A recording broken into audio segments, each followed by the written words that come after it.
I have a little question for you. I am wondering if you happen to consider yourself a peacemaker, or maybe a pleaser, or maybe you see yourself as being passive. I will tell you, I have thought of myself in this way most of my life. Welcome back to Dear Dr. Becky. I am so glad to have you with me today. We're going to discuss how peacemakers, pleasers, and passive individuals can assert themselves while maintaining their natural gift for harmony. Many individuals that I have worked with have often seen themselves as doormats, somehow just ran over or trampled by aggressive people. And of course, when they're in situations where somebody bulldozes them over, it leaves a really negative feeling. And the real problem is failing to recognize the power in being a pleaser or a peacemaker.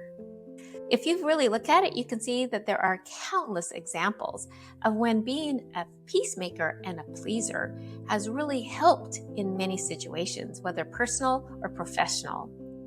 In fact, peacemakers tend to excel in relationships and communication. They're able to foster understanding, better connections, and really create nurturing environments and healthy communities.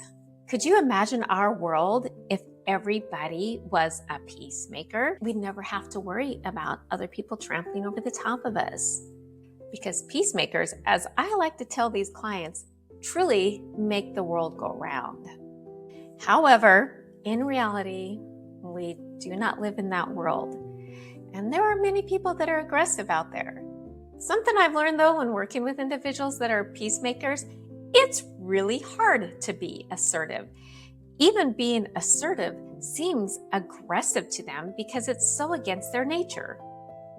To address this, I've developed a technique. I call it the compassion assertion technique. This technique allows you to stand up for yourself while still being kind and compassionate, but in an assertive manner. The compassionate assertive technique, or we'll call it CAT, has 5 steps. The first step is to acknowledge.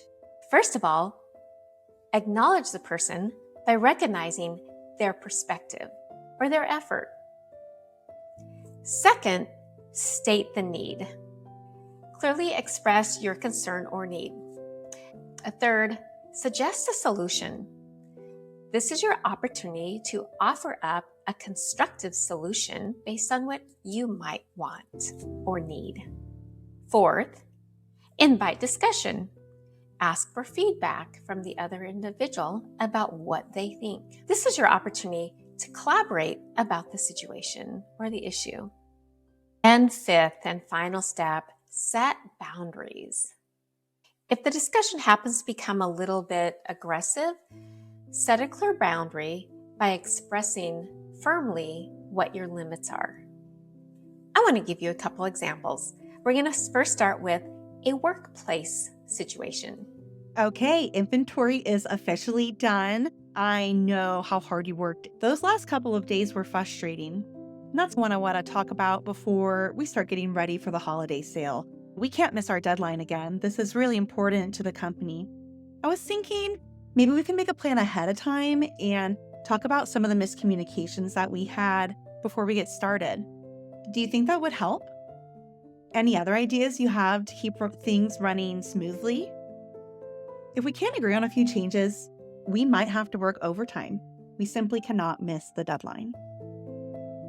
I hope that you picked up on the fact that this last example demonstrated how you can still be a peacemaker and be assertive by bringing everybody to the board together, showing collaboration and the fact that you're willing to listen, but also by inserting your suggestions or your ideas. It doesn't mean that you have to have the right idea. The fact of the matter is you may want to take somebody else's suggestion, but you're doing something that you wanted to do. You're getting everybody to collaborate and come up with a decision together. And that only happened through the process of being assertive and addressing the issue. So now we're going to break into a different type of relationship, and that is those romantic, intimate relationships, because we love that individual We want to please them. So it can be really difficult to assert our feelings. We don't want to hurt them. At least that's how I've always felt, being pretty passive in nature and a pleaser. So let's listen to this example. Honey, I really appreciate that you and your buddies made dinner for the family. It was so good and really thoughtful of you. But with my night classes, it's really hard for me to concentrate when there's a lot of noise in the house. Do you mind if next time we plan for you to hang out with your friends on nights that I don't have class? Or if you can just be a bit quieter when I'm studying? What do you think? I want to make sure that you have time with your friends and time for me to have peace and quiet. If we can't agree on a way for me to focus at home, I'll need you to babysit when I have class so I can study somewhere else. I hope that seeing this technique in action helped you to understand how even though you may be a peacemaker and a pleaser at heart, it doesn't have to change when you want to be assertive and advocate for yourself. You can continue to do that in a kind way.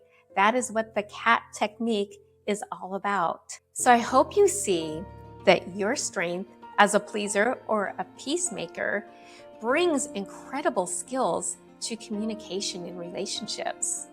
And assure that everyone gets their needs met while maintaining harmony at the same time.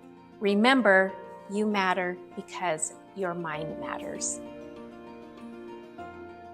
Thank you so much for tuning in. I hope you like this.